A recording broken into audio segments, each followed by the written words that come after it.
نحمده ونصلي على رسوله الكريم اما بعد فاعوذ بالله من الشيطان الرجيم بسم الله الرحمن الرحيم رب اشرح لي صدري ويسر لي امري واحلل عقدة من لساني يفقهوا قولي۔ السلام علیکم ورحمۃ اللہ وبرکاتہ۔ کیا حال ہے سب کا؟ الحمدللہ۔ تیار ہیں؟ شوال کے روزے۔ آج ہم پہلے تھوڑا سا صیام الشوال کے بارے میں پڑھیں گے۔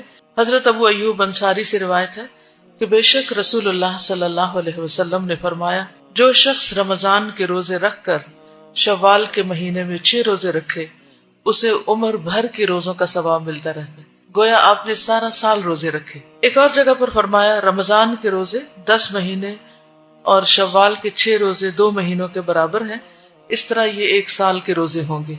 رمضان اور عید گزرنے کے بعد شوال کے مہینے میں 6 روزے رکھنے کا اہتمام کریں۔ عموماً ہم رمضان کے سارے رکھ لیتے ہیں لیکن شوال میں پھر سستی ہو جاتی، تو آپ نے پہلے سے ہی نیت کر لینی ہے اور پلان بھی کر لینا کہ کب رکھنے، تاکہ اس ٹائم کو آپ پھر اور چیزوں سے فارغ رکھیں۔ ایک نیکی 10 کے برابر ہوتی ہے۔ اس طرح اگر ہم دیکھیں 30 روزوں میں سے اگر ہر روزے کو 10 سے ملٹیپلائی کریں تو کتنے بن جائیں گے؟ 300۔ اور 6 روزے جو آخری ہیں 60 ہو جائیں گے۔ سال میں کتنے دن ہوتے ہیں؟ تو گویا آپ سارے سال روزے سے رہے۔ یہ روزے عید کے فوراً بعد یا وقفے کے ساتھ مسلسل یا الگ الگ دونوں طرح رکھے جا سکتے ہیں، یعنی یہ نہیں کہ آپ شوال کے اور قضا روزے اکٹھے کر دیں۔ 2 نیتیں ایک روزے میں جمع نہیں ہو سکتی۔ قضا روزے رمضان میں کسی بھی عذر کی بنا پر چھوڑے گئے روزوں کی قضا جلد از جلد ادا کرے، یعنی سفر کی وجہ سے یا بیماری کی وجہ سے اگر کوئی روزہ رہ گیا تو فوراً بعد میں رکھ لیا جائے، کیونکہ رمضان کے دنوں کی گنتی پوری کرنا ضروری ہے، لیکن یہ روزے شوال کے نفلی روزوں کے علاوہ رکھے جائیں گے۔ آپ یہ نہیں کہہ سکتے کہ اللہ وہ جو میرے پیریڈز کی وجہ سے روزے چھٹے تھے وہ شوال میں بھی آپ کاؤنٹ کر لیں۔ پہلے فرض پورا کرنا پھر نفل رکھنا، اس طرح 12 دن بن جائیں گے، لیکن اس میں اپنے آپ کو مظلوم نہ سمجھے کیونکہ آپ نے 6 دن پہلے چھٹی کر لی ہے تو حساب برابر ہی ہے، کیونکہ میں شوال میں قضا رکھ رہی نہیں۔ وہ 6 دن الگ ہوں گے اور یہ 6 دن الگ ہوں گے۔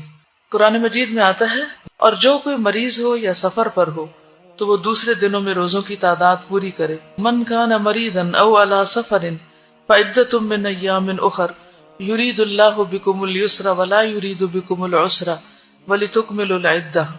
اللہ تمہارے ساتھ نرمی کرنا چاہتا ہے، سختی کرنا نہیں چاہتا، اس لیے یہ طریقہ تمہیں بتایا جا رہا ہے تاکہ تم روزوں کی تعداد پوری کرو، تو گنتی پوری کرنا ضروری ہے۔ اس کے علاوہ پھر ہر مہینے کے 3 روزے ہیں اور ہر ہفتے کے 2 روزے، اور ہر مہینے میں 3 روزے رکھنا اس کا کیا اجر و ثواب ہے؟